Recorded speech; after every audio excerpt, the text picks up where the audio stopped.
Andersons were the first people I met when I came here. I worked for them while trying to get my farm together. Is this still your farm, Holy? This is the back 40. There's not enough time or enough me to get it plowed.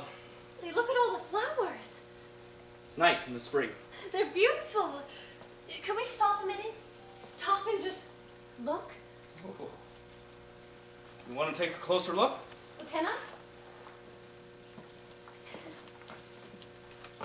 Oh, they're lovely. Can I pick some? We could take them to the Andersons. My mother said you should always have something to give to the hostess if you're invited to dinner. Pick as many as you like. I know you would have more money if you could plow the whole farm, but I hope there's always room for some flowers. No, I don't remember so many flowers here before. Maybe they came out for you. Will you take me out here every spring so I can see them? Oh. Yeah.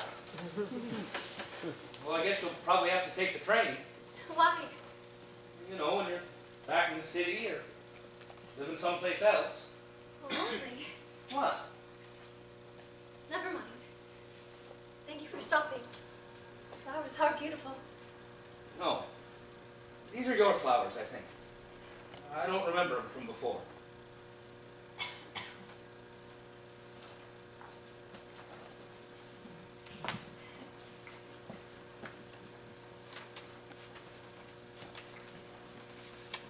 Not much further to go.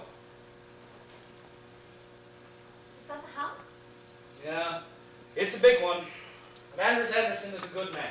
He's worked hard for what he has. It's very nice. Who should get to live in a place like that? Instead of a sod hut. It's not so bad, Ole. It's a bit tidier now, don't you think? Oh, yeah. So tidy I get lost in there, I tell you.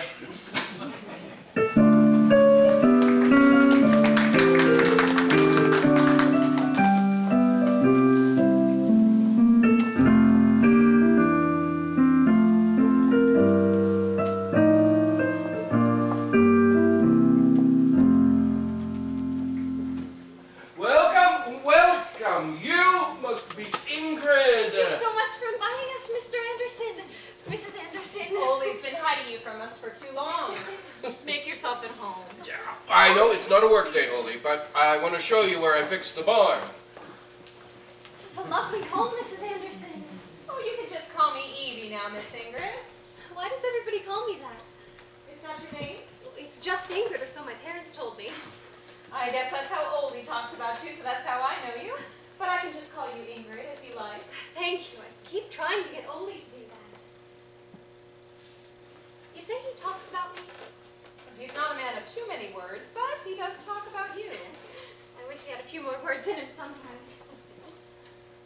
I feel so silly for asking, but what does he say?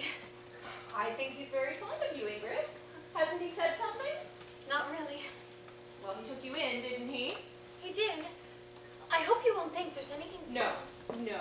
I know Oli, and I could see it in your eyes if you were scheming. Don't you worry about that. Thank you. Yes, he took me in and he's been very kind. Well, that says something now, doesn't it? It does. I'm not sure what. You care about what he thinks, don't you? I do. Do you love him, Ingrid? Oh, no. No, he's a nice man. That's okay. You don't have to talk about it right now. You haven't known each other that long. Sometimes things take time. When do you know you're in love? Sometimes there's a spark. Sometimes it sneaks up on you. Sometimes you don't know until it's too late. Do you know a man called Harold Doken? Harold Doken? He's a charmer, that one. I'd watch out. Have you heard something? No. No, but anyone that charming must be up to something. It's not like Ole. But do a lot worse than Ole. Anders says he's the kindest, gentlest, hardest working man he's ever hired. I'm not sure I want to live on a farm, Evie. Didn't you grow up on a farm?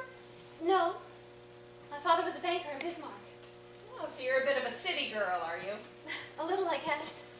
I thought I was a city girl when I went to St. Paul, but that didn't work out.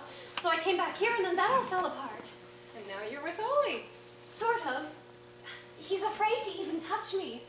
I see this big heart, but he won't let out. Did Ole ever tell you about his horse? It's his name is Horse. When Ole first came here, he didn't have much money, but he filed his claim and he got his homestead. Well, you can't farm unless you have some kind of animal, a horse or a mule or an ox. So Ole had to settle on what he could afford. Well, he found this farmer, a crabby old fellow who had a horse for sale. And he had this other horse that he was going to shoot because he said it was useless.